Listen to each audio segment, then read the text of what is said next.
New York, evening of April 16th, 2025.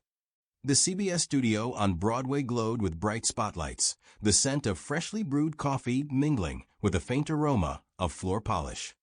The audience in the hall buzzed with anticipation, as tonight, Stephen Colbert's show was set to feature none other than Sylvester Stallone, a Hollywood legend, a symbol of the American dream. But backstage, the atmosphere was tense, like the moments before a Rocky Balboa fight. Tonight, we have a very special guest, a man who taught us to never give up. The legend of cinema, Sylvester Stallone. The audience erupts in applause. Sly steps onto the stage, broad shoulders, signature charisma, but his eyes betray a hint of tension. He shakes Stephen's hand, sits in the chair, and immediately grabs a glass of water, as if bracing for a fight. Sly, great to see you. Stephen begins, beaming. You look like you just won a few rounds with Apollo Creed. Sly smiles, but his smile is slightly strained. Well, Stephen, life's a ring, isn't it? The audience laughs, but there's an unusual undercurrent in the room. Stephen, sensing the moment, starts with light questions about Sly's new movie, but then, as always, adds a bit of spice. Listen, Sly, you're an icon. But lately, people have been talking not just about your films, but about how you speak on, let's say, tricky topics. What do you say to the criticism of your views on immigration? The room freezes. Sly sets the glass down. His jaw tightens. The cameras zoom in on his face, his eyes burn, but he doesn't explode. Instead, he leans back in his chair and speaks slowly but firmly. Stephen, I'm not here to throw words around or defend myself. I'm here to say something important. But first, why do you think you can ask me questions like that when you dodge answers yourself? The audience gasps in surprise. Stephen, slightly thrown, but keeping his smile, responds. Whoa, Sly, this is my show. I ask the questions and you. Well, you're Rocky, you're supposed to fight back. The crowd laughs, but the tension builds. Sly raises his hand, as if stopping time. I'm not Rocky, Stephen. I'm Sylvester. And I'm tired of the media twisting people's words to make them enemies. You want to know what I think? Fine. But first I want you to answer. Why do shows like yours always chase conflict instead of dialogue? It's a blow. The room falls silent, cameras capturing every move. Stephen, a master of improv, senses this isn't just an interview. It's a moment that could change everything. He could crack a joke, defuse the situation, but something in Sly's gaze stops him. All right, Sly, Stephen says, his voice growing more serious. You're right. We often chase sharp edges. But I want to hear you. What do you want to say? Sly takes a breath, his voice trembling with emotion, but steady.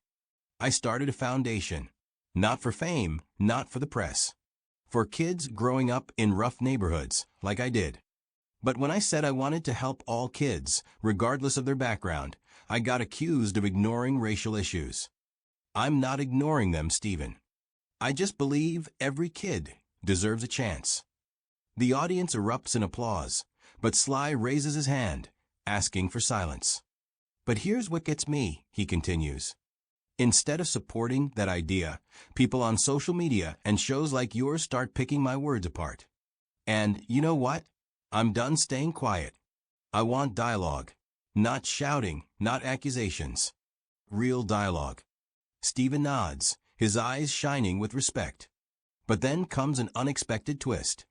Sly pulls a piece of paper from his pocket and places it on the table. I wasn't planning this, he says, but I want you to read this. It's a letter from a mother of one of the kids we helped. She writes about how her son, who everyone wrote off, got a chance because of my foundation. Read it, Stephen, and tell me if I should stay silent. Stephen takes the letter, his hands trembling slightly. He begins reading aloud. My son, David, grew up in a neighborhood where every day is a struggle. They told him he'd never amount to anything. But your foundation gave him a scholarship, and now he's in college. You didn't just give him money, you gave him hope. Stephen's voice breaks, the audience claps, some wiping away tears. Sly sits quietly, his eyes glistening, but he holds himself together. Sly, Steven says, setting the letter down. This is incredible. But why didn't you talk about this sooner? Because I don't want it to be PR, Sly replies. I want it to be a beginning. The start of a conversation about how we can help, not fight. The audience roars with applause. Steven, visibly moved, stands and shakes Sly's hand. But at that moment, the director's voice crackles through his earpiece. Steven, we're out of time, wrap it up. Steven ignores it. He turns to Sly. You know what? We're not done. I want you to stay after the break. We'll talk about your foundation. And I promise, no tricks, just dialogue. Sly nods, his face softening for the first time that evening. The audience cheers, cameras capturing a moment that will go viral by morning. But this is just the beginning. What will happen when Sly and Steven continue their conversation? Will they hold onto this fragile moment of unity, or will the media machine twist it all again? The CBS studio on Broadway buzzed with tension. The spotlights glared, the air in the room crackled with applause, but backstage, producers were in a frenzy. The director's voice in Stephen Colbert's earpiece grew increasingly urgent. Steven, we're behind schedule. Next guest after the break. Steven, standing on stage, yanked the earpiece out and tossed it onto the table, his eyes locked on Sylvester Stallone. The audience, sensing something historic unfolding, held their breath. Sly, seated in the chair, appeared calm, but his hands, gripping the armrests, betrayed an inner struggle. We'll be back after a short break, Steven announced to the crowd. And we're continuing this conversation. Sly, you with me? Sly nodded, his eyes flashing with resolve. I'm not going anywhere, Steven. The room erupted in applause. The cameras cut to commercial, but the tension didn't ease. Backstage, Liz, the producer, grabbed Steven's arm as he stepped toward the wings. What are you doing? She hissed. We can't just rewrite the script. We've got a comedian scheduled for the next segment, and the advertisers are waiting. Steven looked at her, his usual playful smile gone. Liz, this isn't just a show. This is a moment. If we stop now, we lose something real. You saw how the audience reacted. They want this. Liz sighed but nodded. Fine, but if the bosses lose it, this is on you. Meanwhile, Sly stood off to the side, sipping water. A young assistant approached, holding a phone. Mr. Stallone, she said quietly. Social media's blowing up. The hashtag #SlySpeaks is trending. But there's negativity too. Some are saying you're dodging the immigration question. Sly frowned, but his voice stayed steady. Let them write what they want. I can't control what they think, but I can speak the truth. The commercial ended, and the spotlights flared again. Steven bounded back onto the stage, his energy infectious. Ladies and gentlemen, we're not done. Sylvester Stallone is still with us, and we're talking about what really matters. The audience cheered, but this time, the room carried a new energy, not just excitement, but anticipation of something deeper. Steven turned to Sly, holding the same letter from the mother in his hands. Sly, before the break, you shared this story with us. But I want to dig deeper. You said you want dialogue.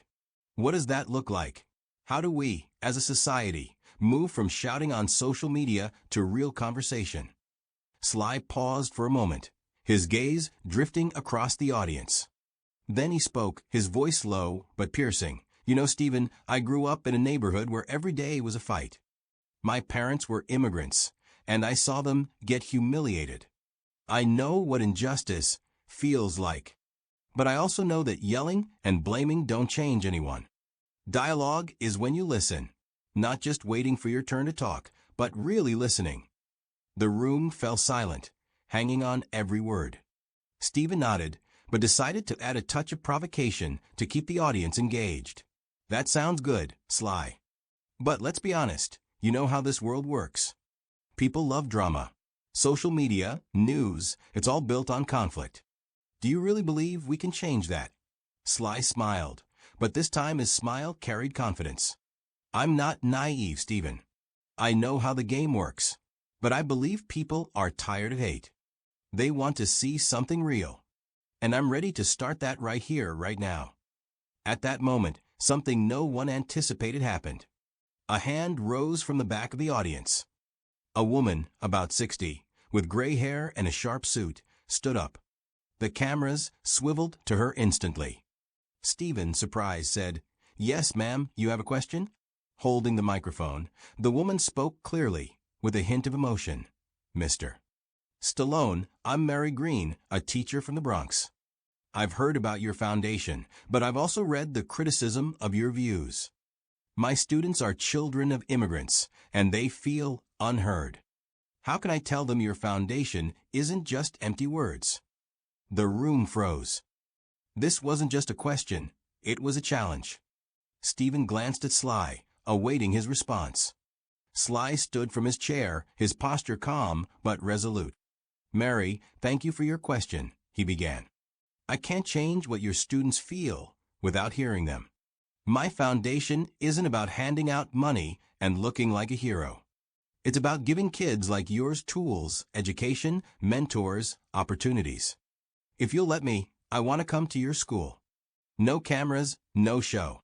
Just to talk to your students. To hear them." The audience erupted in applause, but Mary didn't sit down. She looked at Sly, her eyes glistening with tears. "Are you serious?" she asked softly.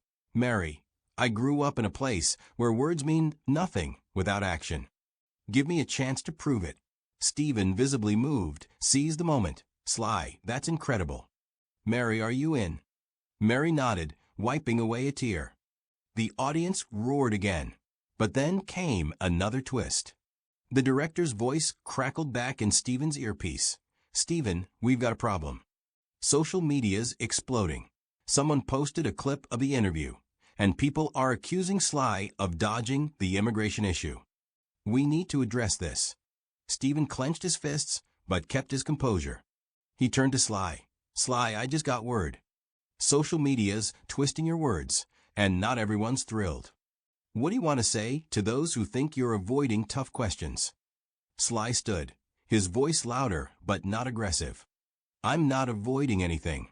I'm here, in front of you, ready to talk. But I won't play a game where my words are twisted to make me the villain. You want my stance? I believe in an America that gives everyone a shot if they're willing to work. And I'm ready to listen to those who disagree with me. But only if they're ready to listen too." The audience erupted in applause, but Stephen sensed this wasn't the end. He decided to go all in. "Sly, I'm proposing something crazy. Let's bring Mary up here. Let's talk, you, me, her. Right now. No script, no filters. Real dialogue." Sly nodded, his eyes blazing. With the crew's help, Mary climbed onto the stage. The cameras captured every moment, and the silence in the room was palpable. Mary sat, clutching the microphone. Her voice trembled, but she was resolute. "Mr. Stallone, I believe you're sincere. But my students see their families struggling. They hear politicians and media talk about immigration like it's a problem, not people. How can I tell them someone like you understands?" Sly leaned toward her, his voice soft but powerful. "Mary, I can't know what your students go through. But I know what it's like to be an outsider. My mom was a janitor, my dad a driver. I saw them disrespected. And I promise you, my foundation isn't about easing my conscience.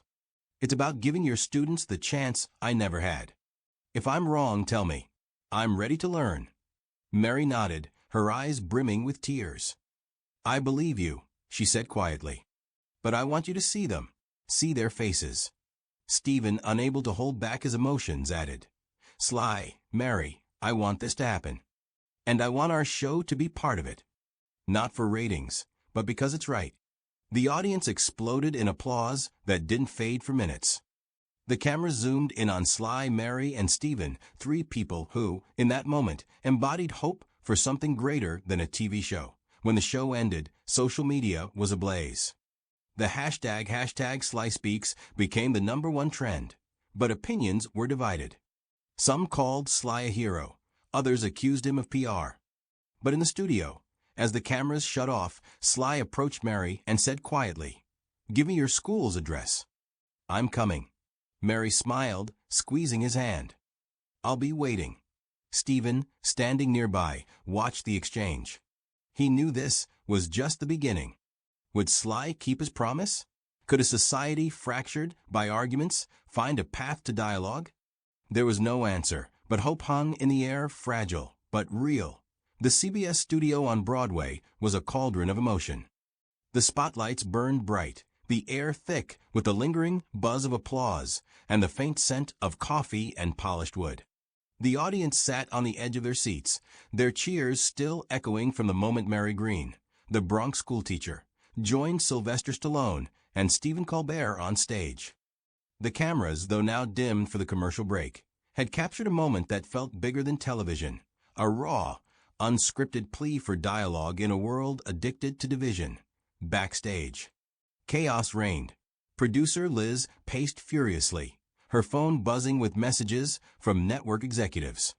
"Stephen, this is a mess," she hissed as he stepped off stage for a moment. "The sponsors are freaking out, and the internet's tearing itself apart. Half the posts say Sly's a hero, the other half call him a sellout. We need to wrap this up clean." Stephen, wiping sweat from his brow, shook his head.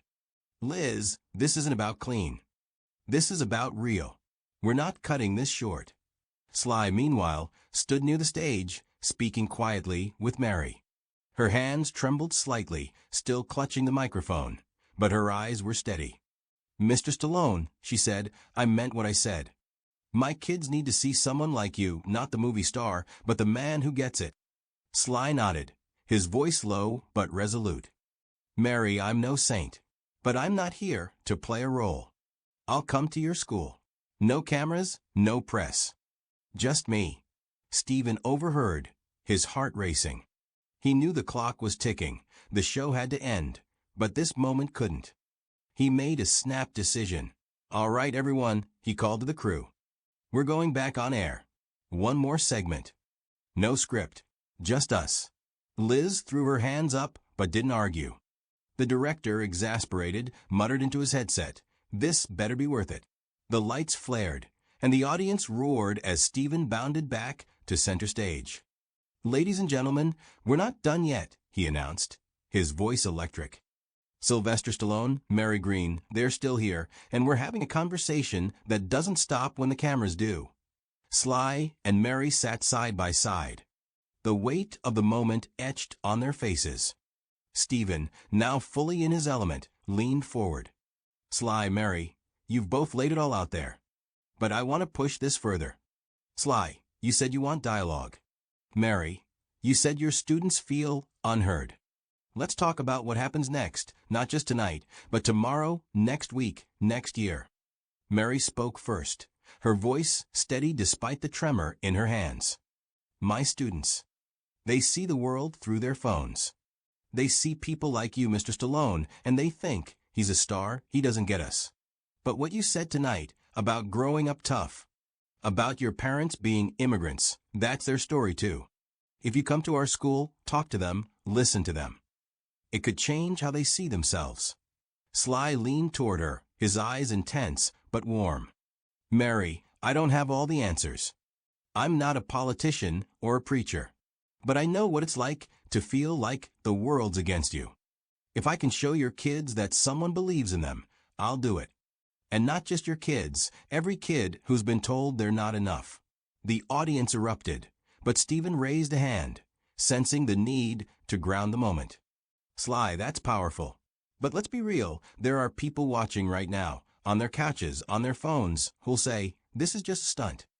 They'll say you're dodging the hard questions about politics, about race, about immigration. What do you say to them?" Sly's jaw tightened, but his voice remained calm, deliberate. "I say, come talk to me. Not through a keyboard, not through a headline. Face to face. I'm not dodging anything. I've lived through enough to know that pointing fingers doesn't build anything. My foundation isn't about politics, it's about people. If you think I'm wrong, tell me why. I'll listen, but you gotta listen too." The crowd roared again, and Stephen, sensing the moment's peak, turned to Mary. "Mary, you're a teacher. You see kids every day who are caught in the crossfire of these debates. What do you want to see from someone like Sly, from all of us, to make a difference? Mary took a deep breath, her voice breaking slightly. I want my students to feel seen. Not as statistics, not as problems, but as kids with dreams. Mr. Stallone, if you come to our school, don't just talk. Ask them what they want. Ask them what they're afraid of. That's how you start. Stephen nodded, his eyes glistening. That's it, isn't it? Starting. Not solving everything tonight, but starting. He turned to the audience, his voice rising with conviction. This isn't just a show. This is a moment where we decide, do we keep shouting past each other, or do we start listening? Just as the applause swelled, a crew member rushed to Stephen's side, whispering urgently. Stephen's face tightened, but he waved the crew member off. He turned back to the audience, his tone serious. Folks, I just got word. The internet's doing what it does. Clips of this interview are already being sliced up, taken out of context. Some are calling Sly a hero. Others say he's sidestepping. But here's the thing, we're not done. He looked at Sly and Mary. Sly, Mary, I'm making a promise right now. This show is going to follow through. Sly, when you go to Mary's school, we want to be there, not to make it a spectacle, but to amplify those kids' voices. And to everyone watching, I'm asking you, don't just tweet about this. Do something. Listen to someone you disagree with. Help a kid in your neighborhood.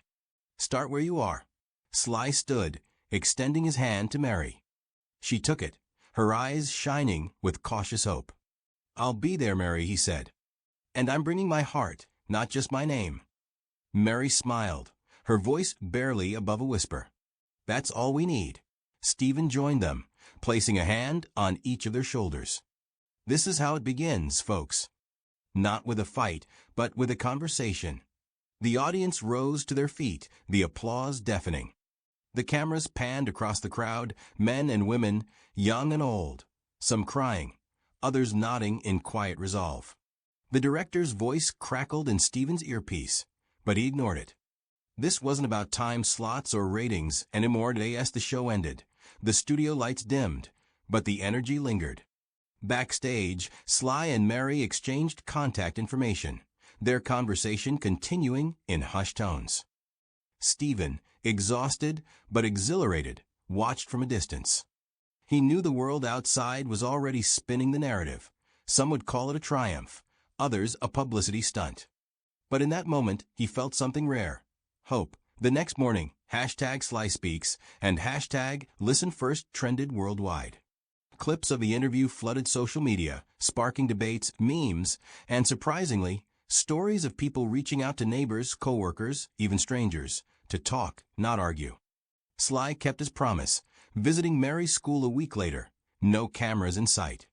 What he heard from those students, stories of struggle, dreams, and resilience, changed him. He doubled his foundation's efforts, focusing on mentorship programs in underserved communities. But the broader impact remained uncertain. Would the dialogue Sly and Mary's spark grow, or would it be drowned out by the noise of a polarized world? That question hung in the air, unanswered but full of possibility. For the audience, young and old, the story wasn't just about a celebrity or a talk show. It was a reminder that change starts small, with a letter, a question, a handshake, and that even in a fractured world, a single conversation can be the first step toward something better.